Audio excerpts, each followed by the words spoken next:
memória.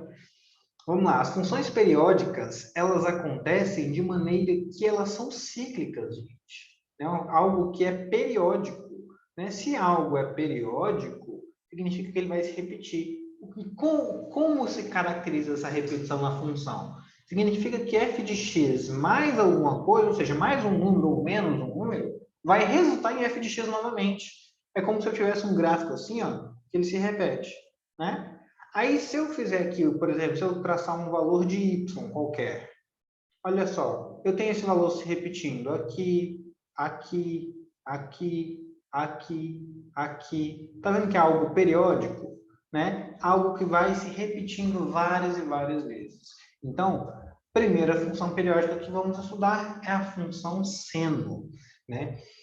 Tudo que a gente lembrava de função, a gente vai resgatar aqui para a nossa aula de hoje. Deixa eu aumentar a cadeira aqui, que eu estou muito pequeno. Eu vou resumir para vocês na aula de hoje. E o que é a função seno? A função seno, ela é a função que vai refletir aí. A gente vai ter os ângulos no eixo x e o valor de imagem no eixo y, né? Onde o domínio da nossa função, o domínio são os reais e ela gera um contradomínio nos reais, né? E aí a gente vai para nossas propriedades. A função seno, gente, é uma função que ela não tem restrição, né? Aí, essas funções que não têm restrição em si, né? Elas têm um domínio nos reais. É a mesma coisa que uma função polinomial. Uma função polinomial tem um domínio nos reais, né? Aí, vamos prosseguir. Gente, função é a melhor matéria que vocês podem estudar. Aqui, quando entra a função trigonométrica, fica mais fácil. Olha só, a função seno, ela possui um domínio e um contradomínio nos reais. Só que a imagem da função seno é dada pelo arco, né? Se eu olhar bem aqui, ó, no meu gráfico, olha só, o máximo no meu círculo, o máximo que a função seno atinge é 1 e o mínimo que a função seno atinge é menos 1, né? Não é a imagem, não é o eixo y, é sempre o eixo y. Então, quando eu transcrevo esse eixo y para cá, eu tenho a característica de onda, né? Algo cíclico, é algo que vai se repetindo ao longo de x, né? E aí, ó, minha imagem vai ser de menos 1, do intervalo de menos 1 até 1. Minha amplitude é o valor de 1, né? Esse valor aqui, ó, a amplitude de onda. E eu consigo aí determinar aqui o valor máximo e mínimo da minha função, né? O meu mínimo vai ser o próprio menos 1 e o meu máximo vai ser o 1. E reparem bem que a função ela vai variando em quadrantes, né? Até aqui não é 90 graus, ó, π sobre 2, 90 graus. Aqui é π, significa que aqui é o primeiro quadrante o seno é positivo. Segundo quadrante, o seno também era positivo, não era positivo aqui, aqui, negativo aqui, aqui. Então, nesses dois quadrantes é negativo. Olha a função aqui, ó, abaixo do eixo x, tá vendo? Só caracteriza ainda mais o que a gente já havia estudado. Olha só como que eu posso caracterizar a função seno aqui de uma maneira mais linda. É isso aqui não. Aqui. Olha só. Tenho aqui o meu seno, que é a minha função seno de x, e vou variando o meu ângulo. Fica de olho nesse pontinho, ó. Conforme eu ando o ângulo, ele vai aumentando o seu valor, até chegar ao de 90 graus, que é igual a 1. Depois ele vai diminuindo o valor, até chegar ao zero, né, que é o 180 graus. Depois ele vai ficando negativo até atingir o mínimo, que é menos 1. Volta e encerramos a primeira volta. Ou seja, o período da minha função é esse quadradinho aqui. O período da minha função seno é esse quadradinho. Tudo que acontece para lá, para a direita ou para a esquerda, é basicamente a repetição desses quadradinhos. Aqui, ó, repetição desses quadradinhos. A mesma coisa acontece tanto para a direita quanto para a esquerda. A repetição desses quadradinhos. Ó. A repetição desses quadradinhos. Tá vendo? Então, se eu der uma volta, ele está aqui dentro desse primeiro quadradinho. Se eu passo para a segunda volta, entrou na segunda determinação positiva. Olha a matéria de arcos aí. Terceira volta, terceira determinação positiva. Mesma coisa, ó, se eu volto, ando no sentido anti-horário, meu ângulo é negativo. Lembra que a gente trata isso? Por quê? Porque ele anda no sentido contrário. Olha só. Sentido contrário. Primeira determinação negativa, segunda determinação negativa e terceira determinação negativa. Deu para entender? Até aqui? Tranquilo, não é? Então, olha só. Eu já mostrei para vocês o sinal e as determinações, tudo que a gente estudou lá nos outros dois capítulos que a gente estava vendo, né? E aí, eu venho aqui e vamos continuar, né? Sinais da função em cada quadrante. No primeiro quadrante e no segundo quadrante, o seno é positivo. No terceiro e no quarto quadrante, o seno é negativo.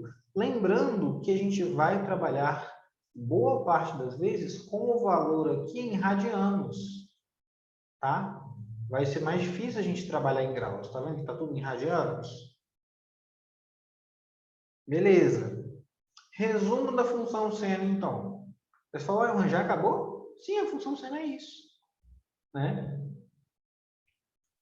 O resto, são as características da função seno. O resto que a gente vai estudar vai ser as transformações da função seno. Qual o domínio da função seno? Os reais. Qual o contradomínio? Os reais. Qual a imagem? De -1 até 1. Qual o período? Ela se repete em 2π. É uma volta, né? Sinal. Ela é positiva no primeiro e no segundo quadrante e negativa no terceiro e quarto quadrante. Posição central do elemento, ou seja, posição central do eixo. Posição central, gente, é onde o eixo fica oscilando, tá? O eixo fica oscilando ali no zero.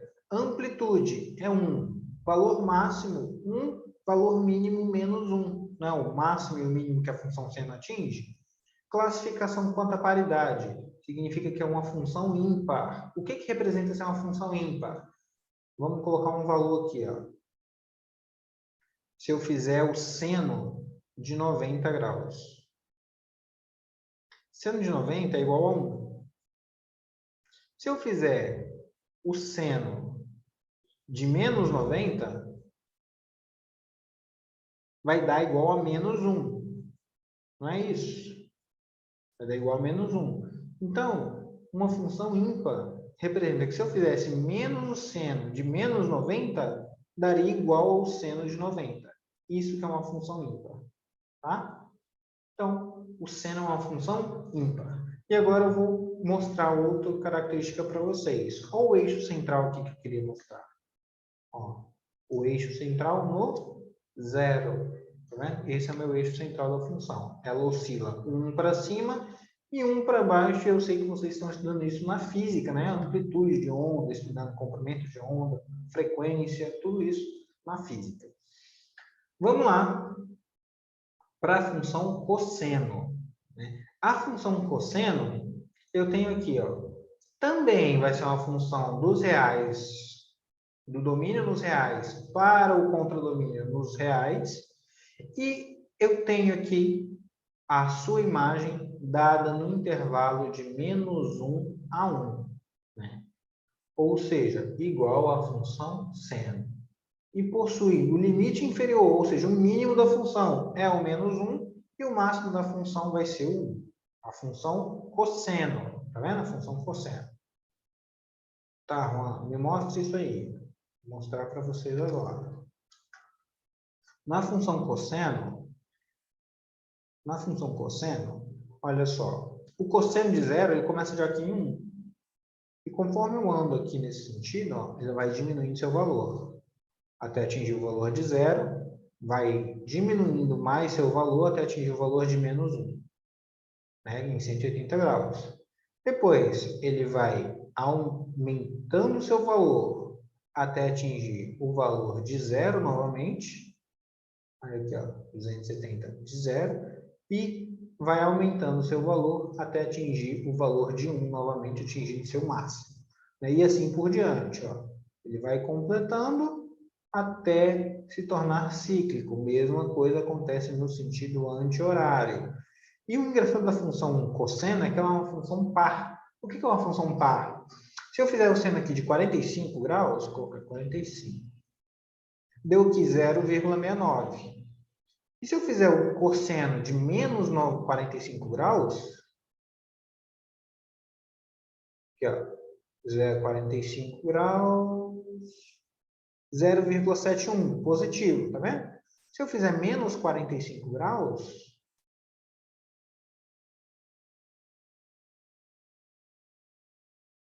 também dá 0,71. Ou seja, a função par, que é a função cosseno, eu posso falar que é uma função par. O que representa ela? Que representa o cosseno de x, ele é igual ao cosseno de menos x. Eu posso variar o ângulo no outro sentido, que vai ser o mesmo valor, né? Como se a função fosse simétrica. Tá vendo? Daqui para cá, ó, daqui para cá, é simétrico daqui para cá. Então, são as minhas funções seno e agora a minha função cosseno, que é uma função par. Vamos continuar nosso conteúdo aqui.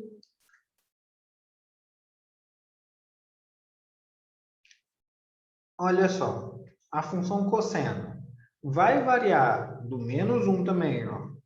Lembrando, se aqui eu colocar o ângulo de 0, né? Colocar o 0 aqui só virar o eixo, eu tenho isso aqui, ó, meu ciclo trigonométrico virado. Aqui é o menos 1 e aqui é o 1. Ó, meu gráfico vai sendo plotado de acordo com o que eu vou andando, igual eu mostrei para vocês. E agora, Juan, como é que funciona o quadrante? É a mesma coisa. Primeiro quadrante, o cosseno é positivo, e no quarto quadrante, o cosseno também é positivo. Nos outros dois quadrantes, o cosseno é negativo, e faz todo sentido. Ó. Tá vendo que abaixo do eixo x aqui, ó, ele é negativo? E o eixo central também é o meu eixo aqui. É o meu eixo zero. Né? Esse é o meu eixo de simetria. Olha a amplitude da minha função. Menos 1, né? E 1, tá vendo? Ou seja, o valor da amplitude é um valor em módulo, ou seja, a amplitude da minha função é 1, da minha função cosseno. Então, a função cosseno e a função seno, elas têm comportamentos bastante parecidos. Né? Olha só, o cosseno ele é positivo no primeiro quadrante e no quarto quadrante, e ele é negativo no segundo e terceiro quadrante. Então, vamos fazer um resumo aqui. Domínio, os reais. Contradomínio, os reais. Imagem, de menos 1 até 1. Período, 2π é o período de uma volta, né? 360 graus. Ou seja, ele completa o ciclo e começa um outro ciclo em 360 graus. O sinal, positivo no primeiro e quarto quadrante, negativo no segundo e no terceiro. Posição central, né? O eixo de simetria ali, o eixo de simetria não. Onde minha função gira em torno do eixo zero. Amplitude é 1, significa que o meu valor máximo é 1, o valor mínimo é menos 1, e o cosseno é uma função par. Tudo foi isso que eu expliquei para vocês aí. Agora, né, expliquei para vocês a função seno e a função cosseno. Alguma coisa demais aí? Basicamente tudo que a gente já viu, né? Agora, a gente tem que lembrar de função. Por quê? Em função, eu fazia transformações com elas. Né? Lembra, por exemplo, se eu fizesse isso aqui, ó, na minha função quadrática? Se eu fizesse minha função quadrática, f de x, e eu fizesse x ao quadrado mais 2, ou se eu fizesse f de x, que é x ao quadrado menos 2, ou até mesmo se eu fizesse outros tipos de transformações, fizesse x, minha função, vamos falar que a função g de x é igual à função x ao quadrado. E se eu fizesse a função x mais 2, eu ia ter um tipo certo de deslocamento, né? Ia ficar x mais 2 ao quadrado. Ou se eu fizesse a função g de x menos 2, eu também teria um tipo de deslocamento, né? Faria x menos 2, isso ao quadrado. Ou até mesmo, se eu tivesse uma função aqui, f de x, sendo a função x quadrado, ou pegar a minha função h de x e falar que vai ser 2 vezes a minha função g de x. Minha função h de x ficaria o quê? 2 vezes x quadrado. Tudo isso aqui são transformações que eu apliquei à função o quê? Quadrática. Essa aqui, ó, era a minha função base. Aqui eu fiz um deslocamento vertical. Aqui eu fiz um deslocamento na minha função vertical aqui positivo, aqui vertical negativo. Aqui eu fiz um deslocamento horizontal para a esquerda. Aqui eu fiz um deslocamento horizontal para a direita. Vocês lembram disso? Esse 2 aqui multiplica por 2 todos os valores da minha função, né? Ou seja, vai ampliar a minha função. Mesma coisa se eu colocasse, por exemplo, uma função j de x que fizesse 0,5x quadrado. Né? O que eu ia fazer com essa função? Comprimir todos esses valores da função g de x, né? Da função original, dividir por 2. Aqui eu multiplico todos os valores por 2, aqui eu divido todos os meus valores por 2. Se lembram disso? Se lembram disso? Dessas transformações que a gente faz na função normal? Ah, tem gente falando, não lembro não. Não lembro não. Não, ferrou. Então, a gente vai aplicar essas mesmas transformações na função trigonométrica.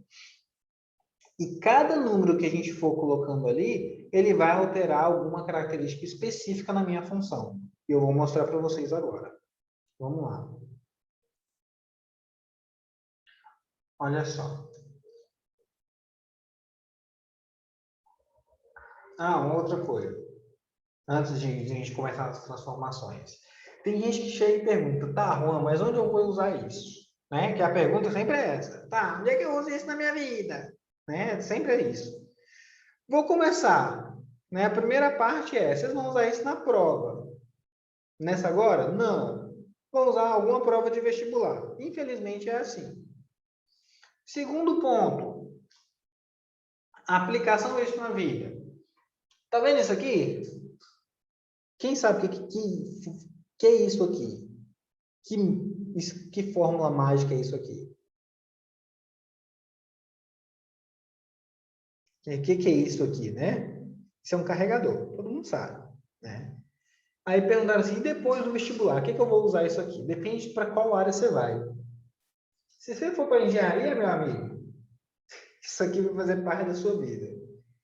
Ah, Juan, não quero ir para engenharia, eu quero ir para medicina, né? Se você for estudar a parte de cardiologia, você vai ver um negócio chamado ecocardiograma, né?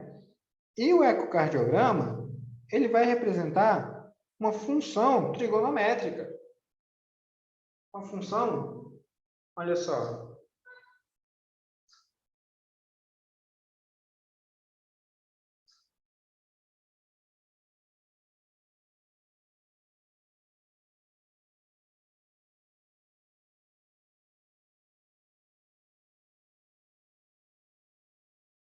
Viram aí? Uma função cíclica. Uma função cíclica. Aí perguntaram, e na ortopedia eu vejo isso? Talvez você não pode ver a função em si, mas você vai precisar entender de ângulos e de força para poder aplicar, consertar um osso, saber o movimento que o osso, determinado osso pode fazer, né? Os ligamentos, tudo isso você vai precisar ter noção da trigonometria em si. Então, já perguntaram aqui, direito usa isso aí? Não, direito dificilmente vai usar isso aqui. O direito pode usar isso aqui, sabe quando? Vou mostrar para você, mas normalmente o cara do direito ele não vai fazer isso. Ele vai passar para um perito, para o perito fazer. Mas olha só, vamos supor que aconteça um acidente com algum funcionário numa rede elétrica. E vocês sabem que a corrente elétrica, né, que é transmitida para nossas casas, ela é em forma de corrente alternada, né? Por que eu mostrei esse carregadorzinho para vocês? Porque esse carregadorzinho ele tem uma característica muito importante. Esse carregadorzinho é um transformador. Um transformador, mano? Ele é um transformador. Ele transforma a energia que entra por aqui em corrente alternada e sai por aqui, desculpa, em corrente contínua. Então, o que representa a corrente alternada? A corrente alternada indica que ela oscila. Ela oscila entre máximos e mínimos, né? Ela altera. E o que é corrente, gente? O que é uma corrente elétrica? Corrente elétrica nada mais é isso aqui, ó. Pensa um fio, aí você tem um monte de elétron. Aí uma hora, os elétrons estão todos nesse sentido. Todos nesse sentido. Aí está aqui corrente máxima. Está tudo aqui, ó. Só que uma hora, sabe o que acontece? Esses elétrons eles começam a se deslocar para cá. Ou seja, ele vai começando a perder essa corrente e passa a ter uma corrente aqui no outro sentido, uma corrente negativa. Ou seja, essa corrente ela não é sempre o mesmo valor. Na corrente alternada, você tem movimento indo e voltando de elétrons, o que faz variar os picos de tensão. Eu vou falar essa palavra? Picos de tensão? Olha só onde é que estão os picos de tensão. Picos de tensão máximo, picos de tensão mínimo. Falam, mano, então isso significa o pico de tensão? Sim. Vamos lá. Voltando para o caso do direito. Vamos supor que um acidente aconteça com determinado funcionário porque aconteceu determinado pico de tensão numa hora que não deveria acontecer.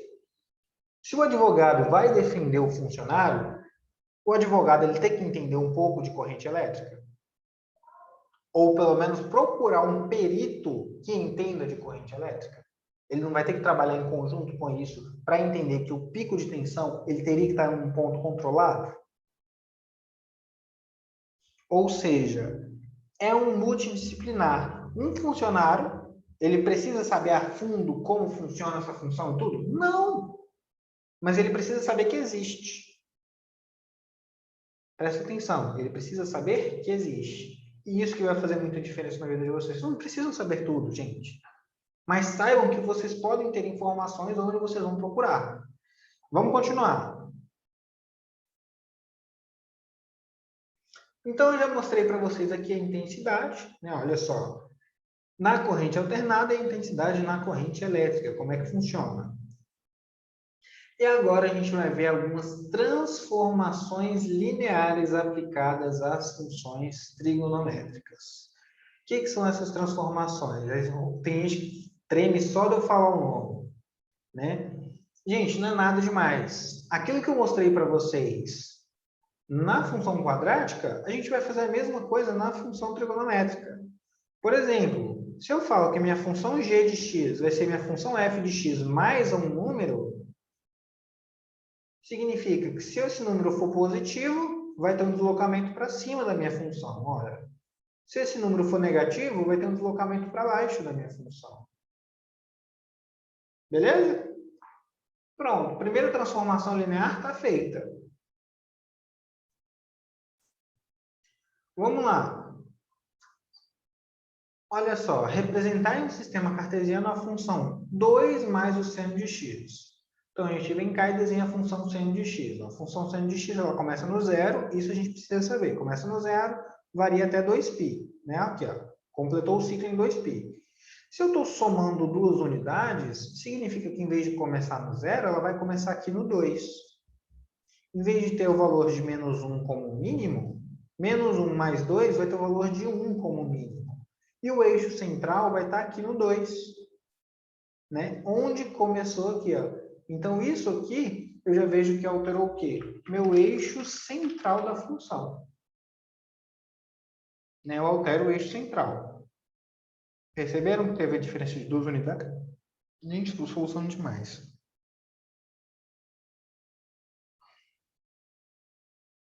Vamos lá. Olha essa função, cosseno de x menos 1, né? Então, ó, menos 1, se eu pegar a primeira função cosseno de x, ela começa no 1, tem o valor mínimo menos 1, completa o período em 2π. Tá vendo? Ó, são os pontos principais da minha função. Máximo, mínimo e completar o período. Beleza.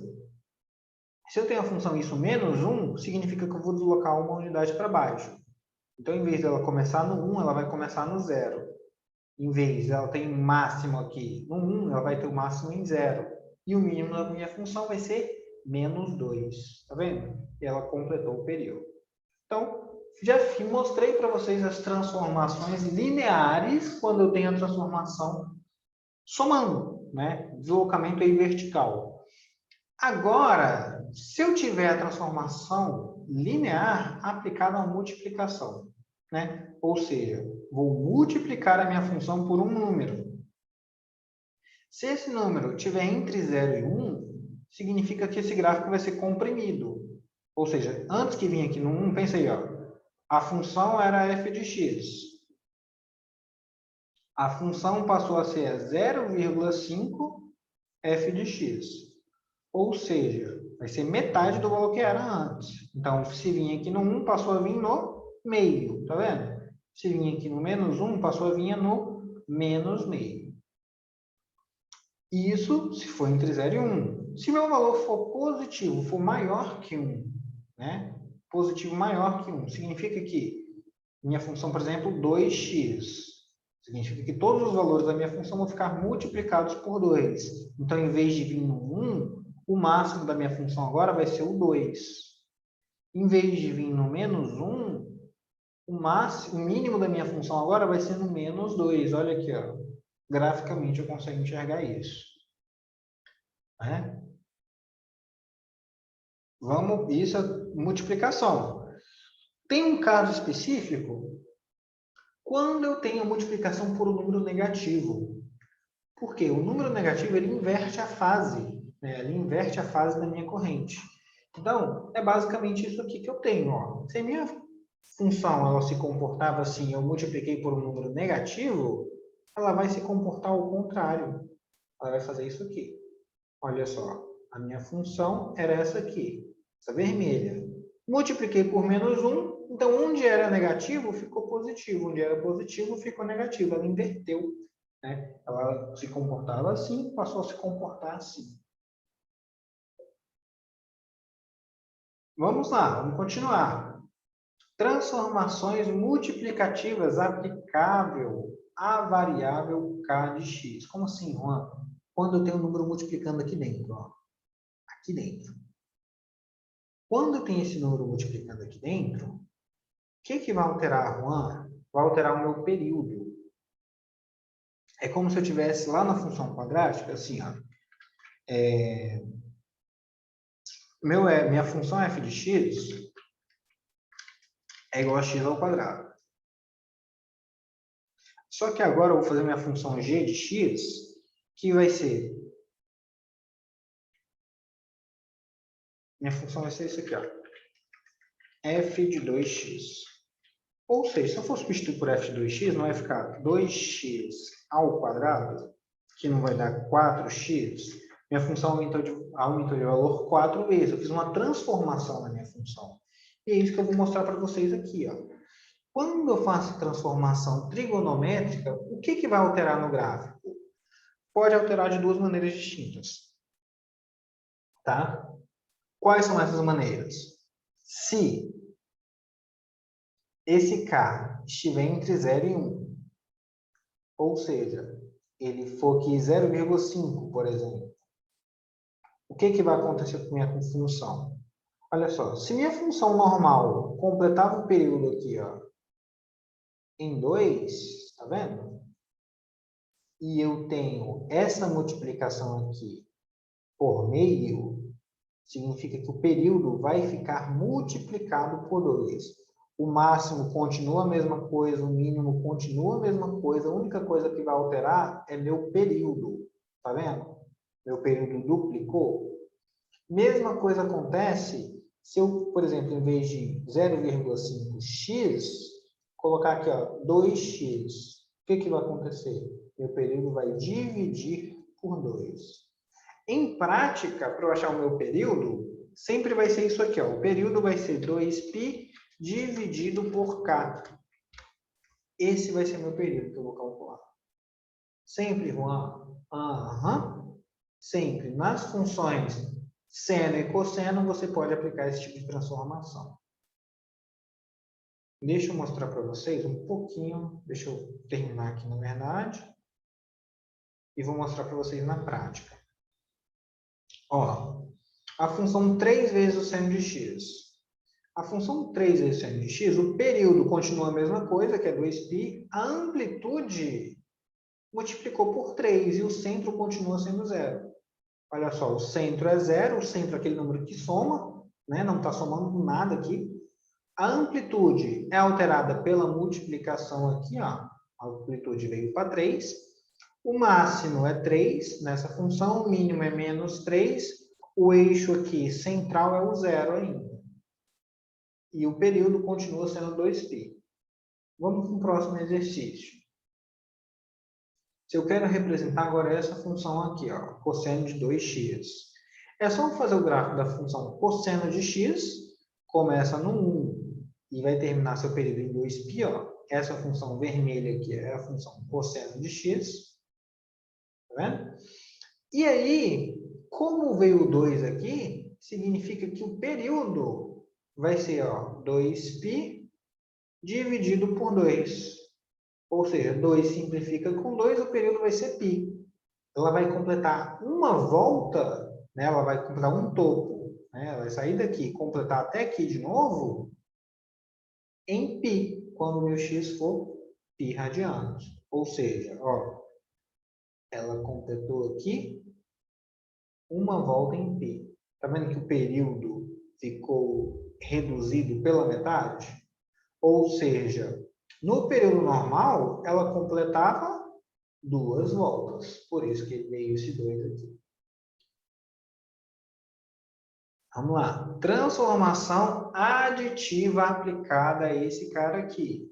Ó, dentro do parênteses. Lembra que eu mostrei para vocês esse caso aqui? Ó? Dentro do parênteses. Se eu for fazer esse gráfico aqui, vai ficar mais ou menos assim. Eu vou aplicar essa distributiva. Ficaria x² mais 4x mais 4. Se eu for fazer esse gráfico,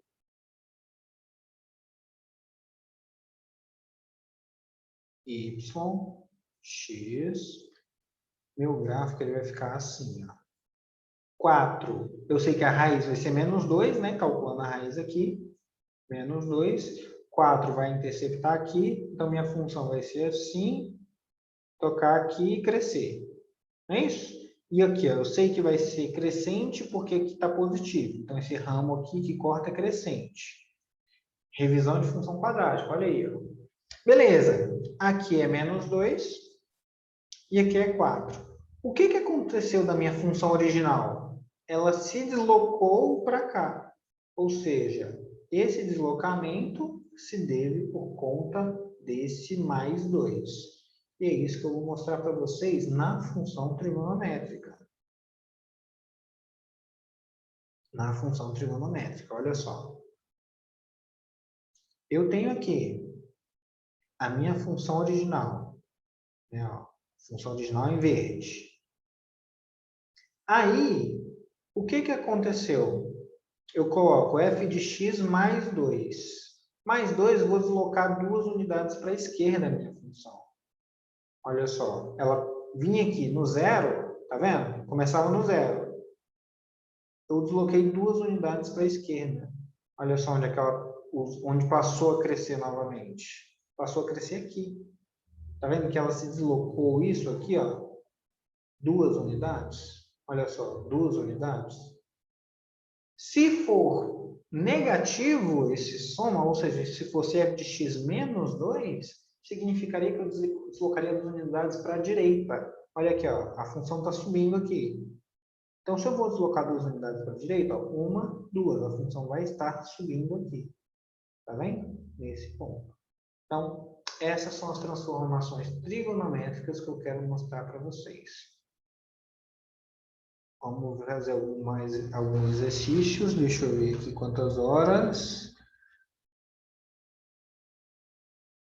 Olha só. Função seno de x, eu quero fazer x menos π.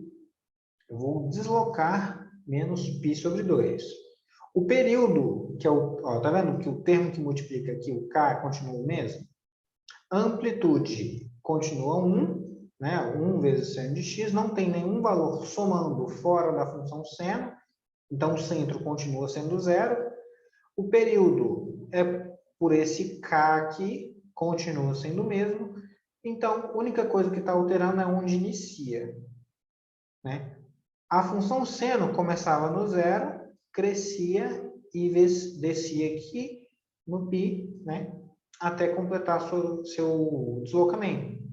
Eu desloquei a função em menos π sobre 2, ou seja, eu vou deslocar a função para a direita 90 graus. Então, significa que quando aqui for 0, a função ela vai começar a menos 90 graus, que dá menos 1. A função ela vai começar no menos 1. E aí, todos esses valores vão estar defasados 90 graus, ou seja, até ela atingir o máximo, vai estar aqui a diferença de π sobre 2. A diferença de 90 graus. A diferença aqui, ó, entre ela atingir o 0, vai estar a diferença de π sobre 2, ou seja, diferença de 90 graus também. Galera, deu para entender tudo?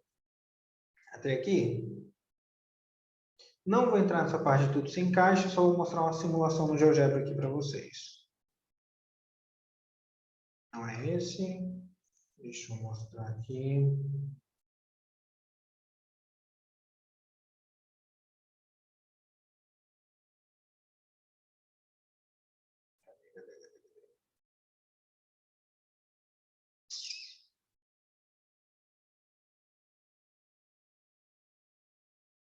Deixa eu só abrir o treino que eu quero abrir com vocês. Olha só, gente.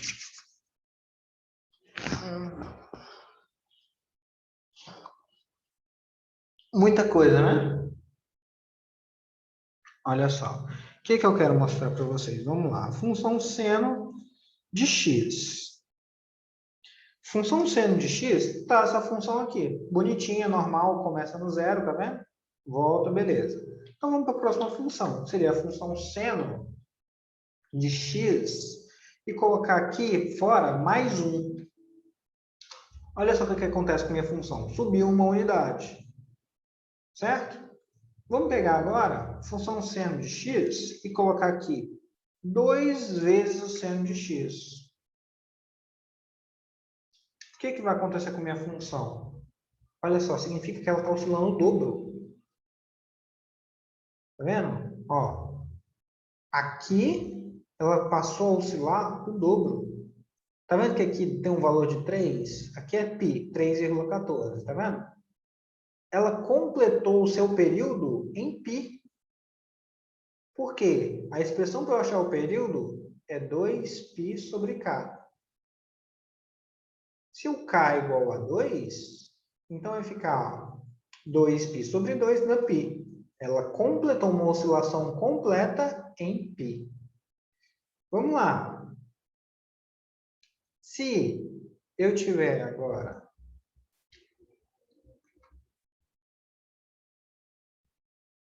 em vez de 2π aqui, ó, colocar mais o menos o valor de π sobre 4. Menos π. Tá bom, menos π. Não, vou colocar π sobre 2. Agora tem. Menos π sobre 2. Olha só como é que minha função ficou defasada. Quando eu falo defasada, significa que há diferença de fase. Tá vendo? Ó, ela ficou defasada. Olha só, a diferença de π sobre 2. Quanto que é π sobre 2? Se 3,14 é π, vou pegar esse valor e dividir por 2. Dá aproximadamente 1,57, né? Olha aqui, ó, 1,57 aproximadamente. A defasagem de π sobre 2. Ah, Juan, então se eu tiver aqui, ó, ela ficou desfasada com o sinal negativo para a direita. Se eu colocar o sinal negativo, se eu colocar o sinal positivo, significa que ela pode ficar defasada para a esquerda. Ó, π sobre 2. Dá um Enter. Olha só, ela ficou defasada para a esquerda. Deixa eu até trocar a cor aqui.